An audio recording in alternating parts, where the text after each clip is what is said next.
Capítulo 12. Los no haceres de Silvio Manuel.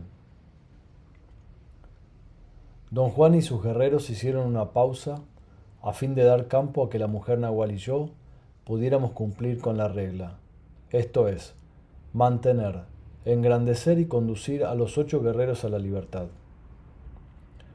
Todo parecía perfecto y sin embargo algo estaba mal. Las primeras 4 guerreras de Don Juan que Don Juan había encontrado eran ensoñadoras, cuando debían haber sido acechadoras.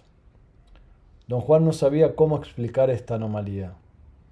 Solo podía concluir que el poder había puesto a esas mujeres en su camino de tal manera que fue imposible rehusarlas. Había otra patente irregularidad que era aún más sorprendente para don Juan y su grupo. 3 de las mujeres y los 3 guerreros no podían entrar en un estado de conciencia acrecentada, a pesar de los esfuerzos titánicos de don Juan. Estaban como atontados, vacilantes. Al parecer no podían romper el sello, la membrana que separa los dos lados. Los apodaban los borrachos, porque se tambaleaban por doquier sin coordinación muscular. Eligio y la gorda eran los únicos que disponían de un grado extraordinario de conciencia, especialmente Eligio, quien se hallaba a la par de la misma gente de don Juan. Las 3 muchachas formaron una unidad inquebrantable. Lo mismo hicieron los 3 hombres. Grupos de 3, cuando la regla prescribe de 4, era algo nefasto. El número 3 es símbolo de dinamismo, cambio, movimiento y sobre todo símbolo de revitalización. La regla ya no servía como mapa, y sin embargo era inconcebible la posibilidad de un error. Don Juan y sus guerreros arguyeron que el poder no comete errores. Examinaron el asunto como enseñadores y videntes. Se preguntaron si quizás no se habrían apresurado en exceso, y simplemente no habían visto que las 3 mujeres y los 3 hombres eran ineptos. Don Juan me confió que para él había 2 cuestiones pertinentes. Una era el problema pragmático de nuestra presencia entre ellos. La otra era la cuestión de la validez de la regla. Su benefactor los había guiado a la certeza de que la regla abarcaba todo lo que concernía a un guerrero. No los había preparado para la eventualidad de que la regla pudiera resultar inaplicable. La gorda decía que las mujeres del grupo de don Juan nunca tuvieron problemas con nosotros. Eran solo los hombres los que no sabían qué hacer. Los hombres hallaban incomprensible e inaceptable que la regla fuera incongruente en nuestro caso. Las mujeres, sin embargo, tenían confianza en que tarde o temprano se aclararía la razón de nuestra presencia entre ellos. Yo mismo había observado cómo las mujeres se mantenían alejadas de la turbulencia emocional, al parecer completamente ajenas al resultado. Parecían saber, sin ninguna duda, que nuestro caso se hallaba incluido de alguna manera en la regla. Después de todo, definitivamente yo les había ayudado al aceptar mi papel. Gracias a la mujer nahual y a mí, don Juan y su grupo habían completado su ciclo y casi se hallaban libres. Finalmente la respuesta le llegó a través de Silvio Manuel. Él vio que las 3 hermanitas y los 3 genaros no eran ineptos, más bien se trataba de que yo no era el nahual adecuado para ellos.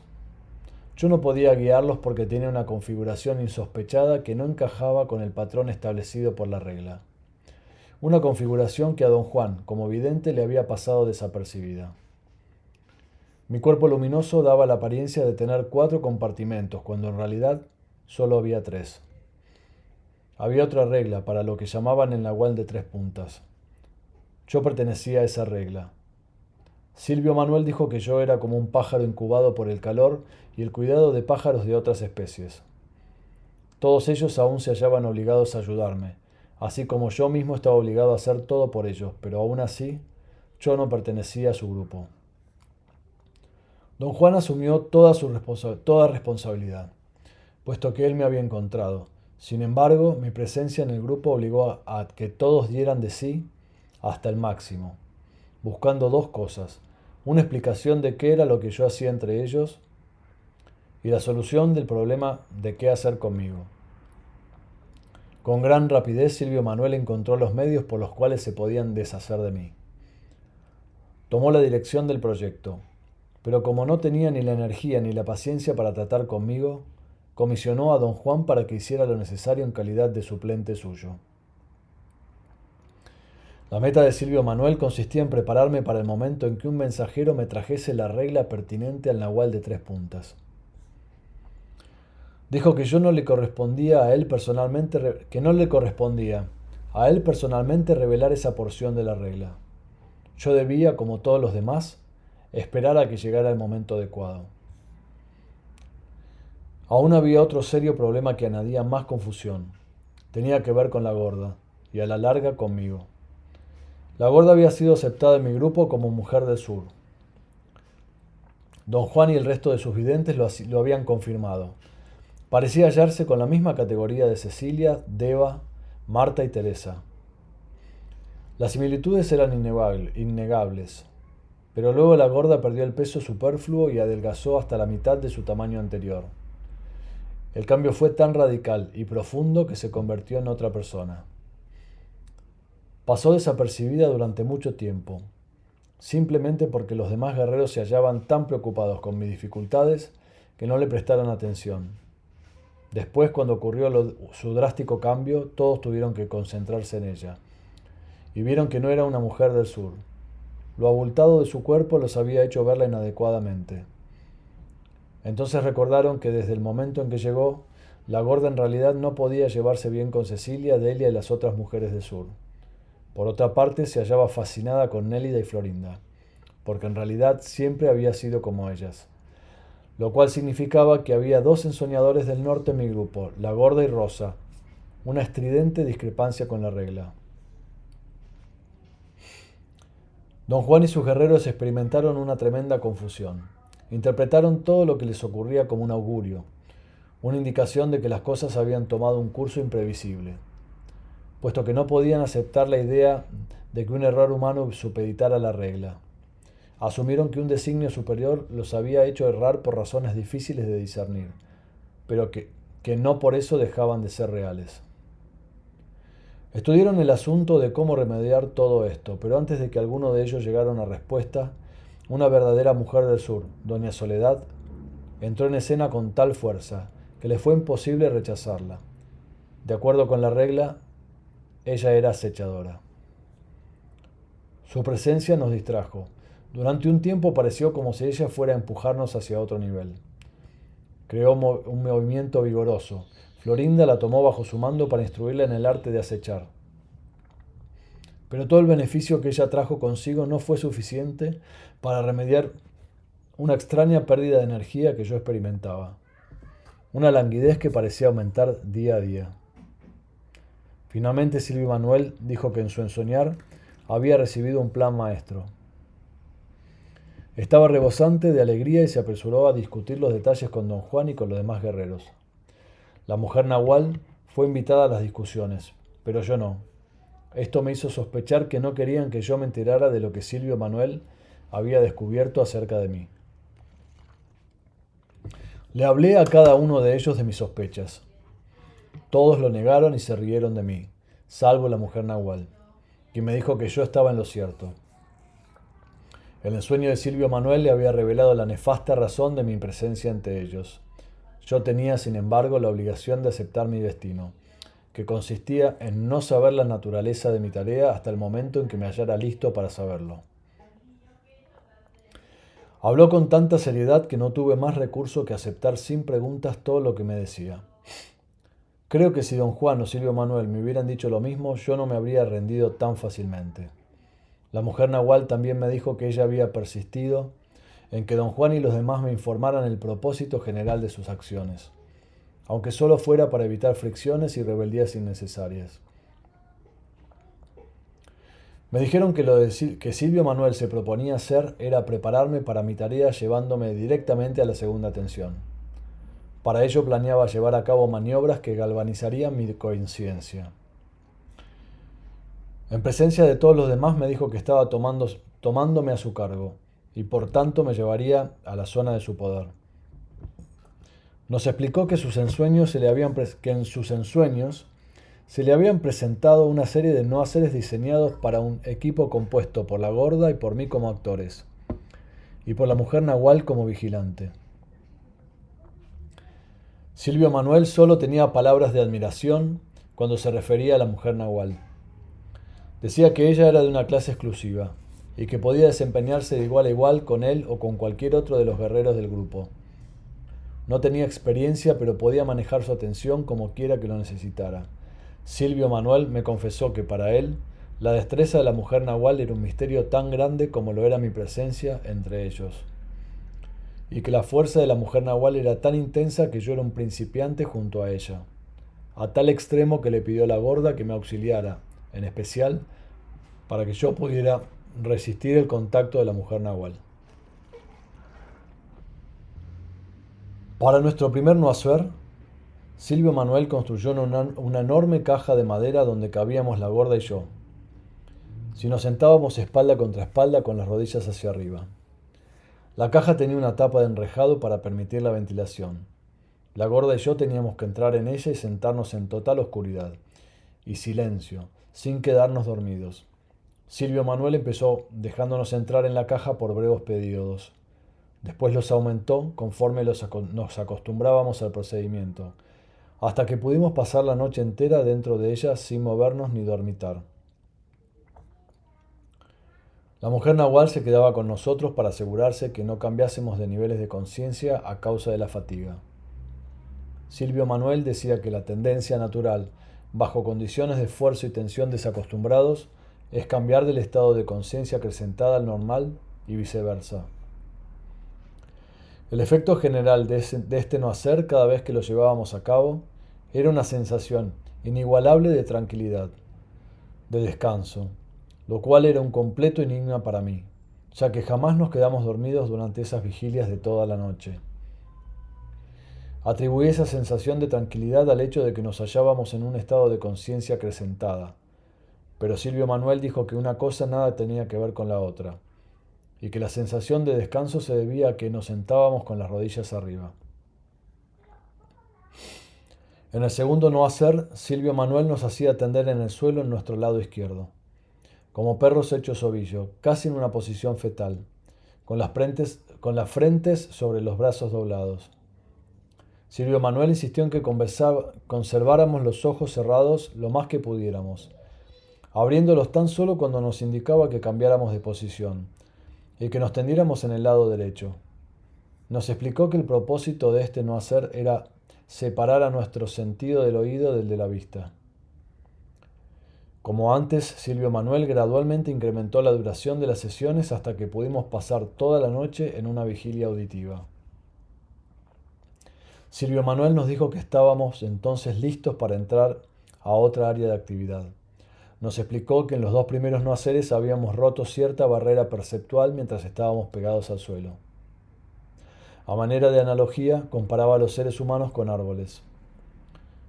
Somos árboles móviles, de alguna manera nos hallamos arraigados a la tierra. Nuestras raíces son transportables, pero eso no nos libera del suelo. Dijo que para establecer el equilibrio teníamos que llegar a cabo el tercer no hacer suspendidos en el aire. Si lográbamos canalizar nuestro intento mientras permanecíamos colgados de un árbol dentro de un arnés de cuero, podríamos hacer un triángulo con nuestro intento. La base de este triángulo se hallaba en el suelo y el vértice en el aire. Silvio Manuel creía que con los dos primeros no haceres habíamos almacenado nuestra atención a tal punto que podríamos ejecutar el tercero perfectamente desde el comienzo. Una noche Silvio Manuel nos puso a la gorda y a mí en dos arneses separados que eran como sillas de correas. Nos sentamos en ellos y él nos suspendió con una polea hasta la rama más alta y gruesa de un árbol muy grande. Quería que prestásemos atención a la conciencia del árbol, que según él nos daría señales, ya que éramos sus huéspedes. Hizo que la mujer nahual se quedara en el suelo y nos llamara en voz alta, una y otra vez, durante toda la noche. Mientras nos hallábamos suspendidos del árbol, en las innumerables veces en que llevamos a cabo este no hacer, experimentábamos un glorioso diluvio de sensaciones físicas, como tibias cargadas de impulsos eléctricos. Durante los tres primeros de los 4 intentos que realizamos, era como si el árbol protestara por nuestra intrusión. Después de eso, los impulsos se convirtieron en señales de paz y equilibrio. Silvio Manuel nos dijo que la conciencia de un árbol atrae su alimento de las profundidades de la tierra, en tanto que la conciencia de las criaturas móviles las atrae de la superficie. No hay separación de contienda o rivalidad en un árbol, mientras que los seres móviles esa sensación los llena por completo. Silvio Manuel planteaba que la percepción sufre una profunda sacudida cuando nos colocamos en estados de quietud en la oscuridad. Nuestros oídos toman entonces la delantera y pueden percibirse las señales de todas las entidades vivientes y existentes en torno a nosotros, no solo con los oídos, sino con una combinación de los sentidos auditivo y visual, en ese orden. Decía que en la oscuridad, especialmente mientras uno se halla suspendido, los ojos se vuelven subsidiarios de los oídos. La Gorda y yo descubrimos que Silvio Manuel tenía absoluta razón. A través del tercer no hacer, Silvio Manuel dio una nueva dimensión a nuestra percepción del mundo que nos rodea. Después nos dijo a la Gorda y a mí que el siguiente grupo de 3 no haceres sería intrínsecamente distinto y más complejo. Estos tenían que ver con el aprendizaje de cómo manipular el otro mundo. Era obligatorio incrementar su efecto cambiando la hora de acción al crepúsculo matutino o vespertino. Nos dijo que el primer no hacer del segundo grupo tenía 2 fases. En la primera debíamos llegar al más profundo estado de conciencia acrecentada a fin de percibir la pared de niebla. Una vez que esto se lograba, la segunda fase consistía en hacer que la pared dejara de girar para así poder uno aventurarse en el mundo que se hallaba entre las líneas paralelas. Nos advirtió que su meta era colocarnos directamente en la segunda tensión, sin ninguna preparación intelectual. Quería que aprendiésemos lo sutil y compleja que es, sin comprender racionalmente lo que estábamos haciendo. Su tema era que un venado mágico o un coyote mágico manejaba la segunda tensión sin intelecto. A través de la práctica forzada de viajar al otro lado de la pared de niebla íbamos a sufrir, tarde o temprano, una alteración permanente de nuestro ser total, y esa alteración nos haría aceptar que el mundo que se halla entre las líneas paralelas es real, porque forma parte de la totalidad del mundo, así como nuestro cuerpo luminoso es parte de la totalidad de nuestro ser. Silvio Manuel también nos dijo que nos usaba a la Gorda y a mí para explorar la posibilidad de que algún día pudiéramos ayudar a los otros aprendices introduciéndolos en el otro mundo, en cuyo caso ellos acompañarían al Nahual Juan Matus y a su grupo en el viaje definitivo. Razonaba que puesto que la mujer Nahual debía abandonar este mundo con el Nahual Juan Matus y sus guerreros, los aprendices tenían que seguirla porque ella era su única guía en ausencia de un hombre Nahual. Nos aseguró que la mujer Nahual confiaba en nosotros y que por esa razón supervisaba nuestro trabajo. Silvio Manuel hizo que la Gorda y yo tomásemos asiento en el suelo del área trasera de su casa, donde habíamos llevado a cabo los otros no haceres. No necesitamos la ayuda de don Juan para entrar en nuestro más profundo estado de conciencia acrecentada. Casi en el acto vi la pared de niebla. La Gorda la vio también, pero por más que tratábamos, no podíamos detener la rotación de ésta. Cada vez que movía mi cabeza, la pared se desplazaba con ella. La mujer Nahual pudo detenerla y atravesarla sin ayuda de nadie, pero por más esfuerzos que hizo, no logró transportarnos a nosotros 2 con ella. Por último, don Juan y Silvio Manuel tuvieron que detener la pared y empujarnos físicamente a través de ella. La sensación que tuve al entrar en esa pared de niebla fue que a mi cuerpo lo torcían como las trenzas de una cuerda. En el otro lado se hallaba el horrible valle desolado, con pequeñas dunas redondas de arena. Había unas nubes amarillas muy bajas en torno a nosotros, pero ningún cielo, ningún horizonte. Bancos de pálido vapor amarillo impedían la visibilidad. Caminar era muy difícil.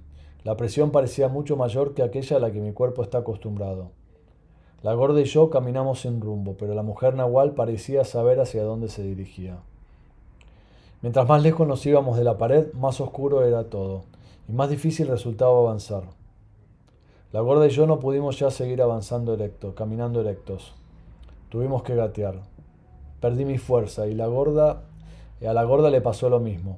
La mujer nahual tuvo que arrastrarnos para que pudiésemos regresar a la pared y salir de ella. Repetimos ese viaje incontables veces. Las primeras veces don Juan y Silvio Manuel nos auxiliaban a detener la pared de niebla. Pero después la gorda y yo no volvimos tan expertos como la mujer nahual. Aprendimos a detener la rotación de la pared. Esto ocurrió de una forma muy natural. En mi caso, en una ocasión advertí que mi intento era la clave, un aspecto especial de mi intento, porque no se trataba de mi voluntad tal como la conozco. Era un deseo intenso que se concentraba en la parte media de mi cuerpo. Se trataba de una nerviosidad peculiar que me hacía estremecerme y que después se convertía en una fuerza que en realidad no detenía la pared, pero que hacía que cierta parte de mi cuerpo involuntariamente se volviera 90 grados a la derecha. El resultado era que por un instante tenía dos puntos de vista.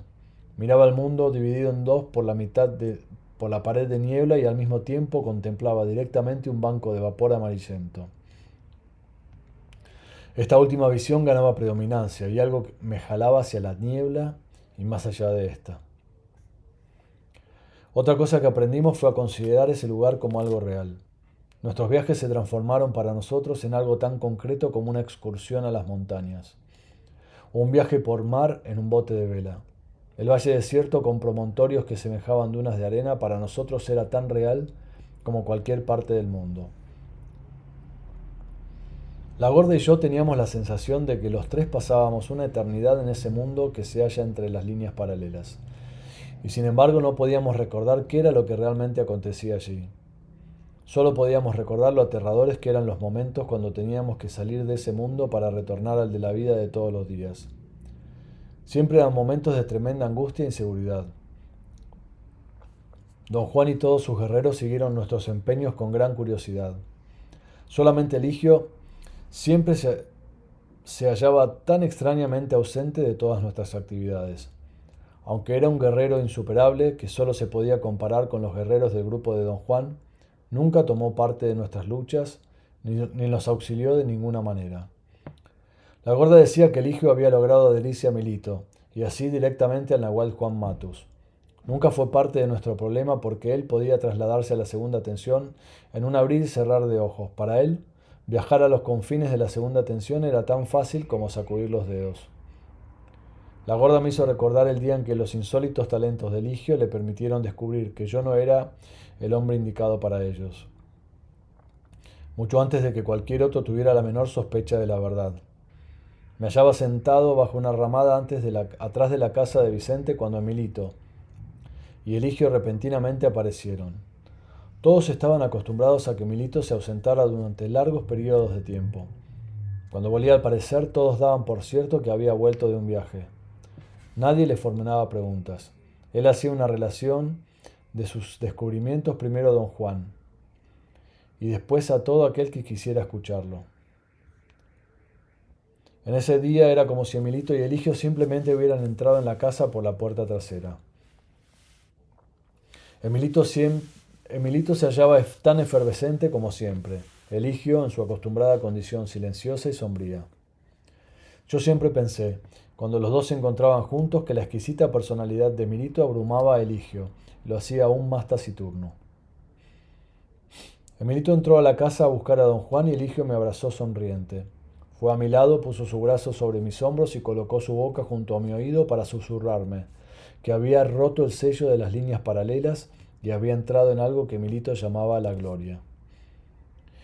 Eligio continuó explicándome ciertas cosas acerca de la gloria que yo no pude comprender.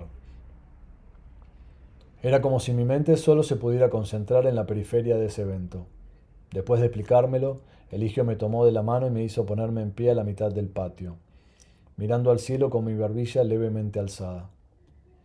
Se hallaba a mi derecha, de pie junto a mí en la misma posición. Me dijo que aflojara todos los músculos y que me dejara caer atrás, jalado por la pesadez de la tapa de mi cabeza. Algo me atrapó por detrás y me jaló hacia abajo. Había un abismo y me caí dentro de él. Súbitamente me hallaba en el valle desolado con promontorios que semejaban dunas. Eligio me urgió a seguirlo. Me dijo que el borde de la gloria se hallaba al otro lado de las colinas. Caminé con él hasta que ya no pude moverme más. Él corría delante de mí sin ningún esfuerzo, como si estuviera hecho de aire. Se detuvo en la cumbre de un gran promontorio y señaló más allá. Corrió hacia mí y me suplicó que me arrastrara hasta la cima de esa colina, que era, según dijo, el borde de la gloria. La colina se hallaba quizá a solo 30 metros de mí, pero ya no pude moverme un centímetro más. Trató de arrastrarme, no pudo hacerlo. Mi peso parecía haber aumentado 100 veces. Finalmente Eligio tuvo que traer a don Juan y a su grupo. Cecilia me alzó en sus hombros y me llevó de regreso. La gorda añadió que Emilito había mandado a Eligio que hiciera todo eso. Emilito procedía de acuerdo con la regla. Mi propio había viajado a la gloria. Le era obligatorio mostrármela. Pude recordar el anhelo en el rostro de Eligio, el fervor con el que me urgía hacer un último esfuerzo para que presenciara la gloria. También pude recordar su tristeza y disolución cuando fracasé. Nunca volvió a hablarme. La gorda y yo nos hallábamos tan inmersos en nuestros viajes al otro lado de la pared de niebla que habíamos olvidado que era tiempo de emprender el siguiente no hacer de la serie. Silvio Manuel nos dijo que este podría ser devastador y que consistía en cruzar las líneas paralelas con las 3 hermanitas y los 3 genaros, directamente hacia la entrada del mundo de la conciencia total. No incluyó a doña Soledad porque sus no haceres eran solo para ensoñadores, y ella era acechadora. Silvio Manuel agregó que su interés era que nosotros nos fuéramos acostumbrando a la tercera tensión, colocándonos al pie del águila una y otra vez. Nos preparó para esa sacudida. Nos explicó que los viajes de un guerrero hacia las desoladas dunas de arena es un paso preparatorio para el verdadero cruce de linderos. Aventurarse tras la pared de niebla cuando uno se halla en un estado de conciencia acrecentada o cuando se está ensoñando emplea solamente una pequeña porción de nuestra conciencia total, en tanto que cruzar corporalmente al otro mundo emplea la totalidad de nuestro ser. Silvio Manuel había concebido la idea de usar el puente como símbolo del verdadero cruce. Razonó que el puente era adyacente a un sitio de poder, y los sitios de poder son grietas, pasajes hacia el otro mundo. Creía que era posible que la gorda y yo hubiéramos adquirido la fuerza suficiente para resistir un vislumbre del águila. Anunció que era mi deber personal acorralar a las 3 mujeres y a los 3 hombres y ayudarlos a entrar al nivel más profundo de conciencia acrecentada. Era lo menos que yo podía hacer por ellos, puesto que quizás yo había sido el instrumento que destruiría sus posibilidades de libertad. Movió nuestro periodo de acción a la hora justa antes del alba. Obedientemente traté de hacerlos desplazar su conciencia, como don Juan había hecho conmigo. Puesto que yo no tenía la menor idea de cómo manejar sus cuerpos o qué hacer con ellos, acabé golpeándolos en la espalda. Después de varios truculentos intentos de mi parte, don Juan intervino finalmente. Los alistó lo mejor que pudo y me los pasó a que los empujara como una manada de ganado en el puente. Mi tarea consistía en llevarlos, uno a uno, al otro lado del puente. El sitio de poder se hallaba en el lado sur, lo cual era un augurio muy favorable. Silvio Manuel planeó cruzar él primero, esperarme a que se lo llevara, y después conducirnos como grupo hacia lo desconocido. Silvio Manuel cruzó el puente, seguido por Eligio, quien ni siquiera me miró. Junté a los 6 aprendices en un grupo compacto en el lado norte del puente.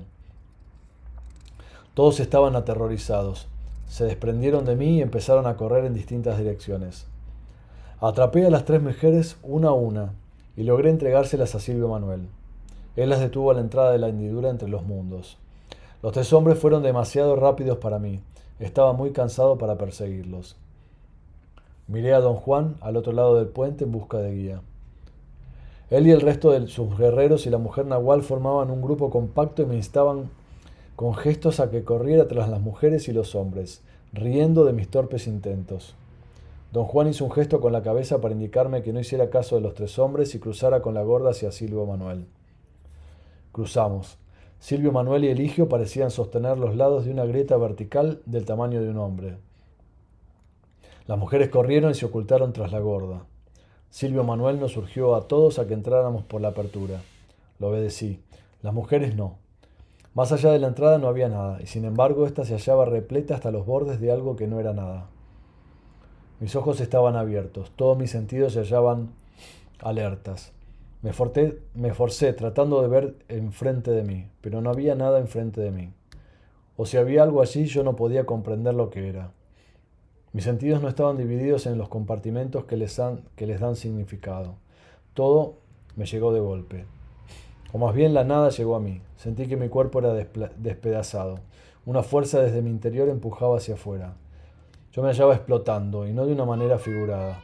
De súbito sentí que una mano humana me sacaba de allí antes de ser desintegrado. La mujer nahual había cruzado para salvarme. Eligio no había podido moverse porque estaba sosteniendo la apertura. Y Silvio Manuel tenía sujetas a las 4 mujeres del cabello, 2 en cada mano, listo para echarlas dentro. Supongo que todo el evento debió de transcurrir cuando menos un cuarto de hora, pero en ese momento nunca se me ocurrió preocuparme por la gente que pudiera estar cerca del puente. De alguna manera el tiempo parecía haberse suspendido, de la misma forma como pareció suspenderse cuando regresamos al puente en nuestro viaje a la Ciudad de México. Silvio Manuel dijo que aunque el atentado de cruzar pareció ser un fracaso, fue un éxito absoluto. Las 4 mujeres sí vieron la apertura y a través de ella el otro mundo. Y lo que yo experimenté allí fue una verdadera sensación de la muerte. No hay nada primoroso o pacífico en la muerte, dijo, porque el verdadero terror comienza al morir. Con esa incalculable fuerza que sentiste allí, el águila te exprimirá todos y cada uno de los aleteos de conciencia que has llegado a tener.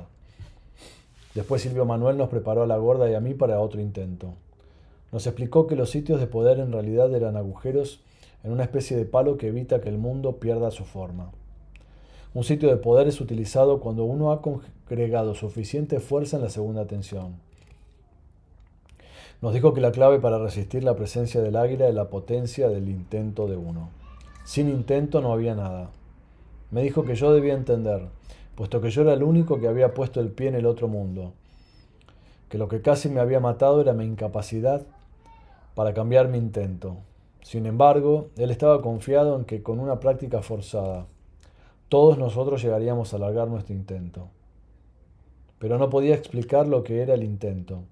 Bromeó diciendo que solo el nahual Juan Matus podría explicarlo, pero no andaba por allí. Por desgracia, el siguiente cruzo no tuvo lugar, pero yo agoté mi energía. Fue una rápida y devastadora pérdida de vitalidad. De repente me encontré tan débil que me desmayé en casa de Silvio Manuel.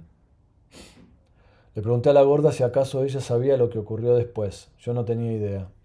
La gorda dijo que Silvio Manuel le dijo a todos que el águila me había echado del grupo y que finalmente me hallaba listo para que ellos me prepararan a llevar a cabo los designios de mi destino. Su plan era llevarme al mundo que se halla entre las líneas paralelas mientras yo estuviera sin sentido, y dejar que el mundo me extrajera toda la energía restante e inútil de mi cuerpo. Su idea era correcta a juicio de todos los compañeros, ya que la regla indica que solo se puede entrar allí consciente de uno mismo. Entrar sin conciencia trae la muerte, puesto que sin ella la fuerza se agota a causa de la presión física de ese mundo. La gorda añadió que ella no la llevaron conmigo, pero que en la cual Juan Matus le había contado que el momento que me hallé vacío de energía vital, prácticamente muerto, todos ellos se turnaron a soplar nueva energía a mi cuerpo. En ese mundo, cualquiera que tiene fuerza puede dársela a los otros soplándosela. Siguiendo la regla me dieron su aliento en todos los lugares donde hay un punto de almacenamiento. Silvio Manuel sopló primero, después la mujer nahual. El resto de mí fue compuesto por todos los miembros del grupo del nahual Juan Matus. Después de que todos me soplaran su energía, la mujer nahual me sacó de la niebla en casa de Silvio Manuel. Me tendió en el suelo con la cabeza hacia el sur. La gorda me dijo que yo parecía estar muerto. Ella y los genaros y las 3 hermanitas estaban allí. La mujer nahual les explicó que yo estaba enfermo, pero que algún día regresaría para ayudarles a encontrar la libertad, porque yo mismo no podría ser libre hasta que ellos lo hicieran. Silvio Manuel luego me dio su aliento y me hizo resucitar. Por esa razón las hermanitas y ella recordaban que él era mi amo. Silvio Manuel me llevó a mi cama y me dejó dormido, como si nada hubiera pasado. Después de que desperté me fui y no regresé. Y luego la gorda olvidó todo porque ya nadie la volvió a empujar al lado izquierdo. Se fue a vivir al pueblo donde más tarde la encontré con los demás. En la cual Juan Matus y Genaro establecieron 2 casas diferentes. Genaro se encargó de los hombres, en la cual Juan Matus cuidó a las mujeres.